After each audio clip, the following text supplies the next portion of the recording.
Imom Termiziy sahih sanad bilan rivoyat qilgan hadislarda Abu Zar radhiyallohu anhu aytadi: Payg'ambarimiz sollallohu alayhi va sallam ushbu oyatni o'qidilar. Dar haqiqat, insonga u esga olinadigan narsa bo'lmagan bir zamon kelmadimi? U zot ushbu oyatni tugatmagunlaricha o'qidilar. So'ngra dedilar: Albatta men sizlar ko'rmaydigan narsalarni ko'raman va sizlar eshitmaydigan narsalarni eshitaman. Osmon titrab yorilib ketay deydi va u titrashga haqlidir. Chunki unda 4 barmoqli joy yo'qki, illo unda sajda qilib turgan farishta bor va qiyomda turgan farishta bor.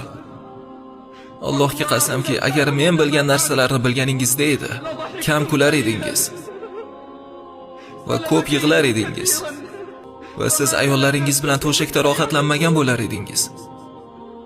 Balki tepaliklarga chiqib ketgan bo'lar edingiz. Buyuk Allohga duo qilish uchun. Va hadisning ma'nosi shuki, agar siz Allohning qudrati haqida men bilgan narsalarni bilganingizda edi va osiylarga uning intiqomi qanday bo'lishini bilganingizda edi, siz uzoq va to'xtovsiz yig'lagan bo'lar edingiz.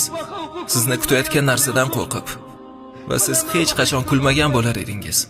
Hoy gunohkor banda, sen Allohdan uyalmaysanmi? Sen yolg'iz qolganingda Alloh sening ikkinching bo'ladi. Robbing azobini kechiktirishi va seni sharmanda qilmay sening gunohlaringni yashirishi seni aldab qo'ydimi?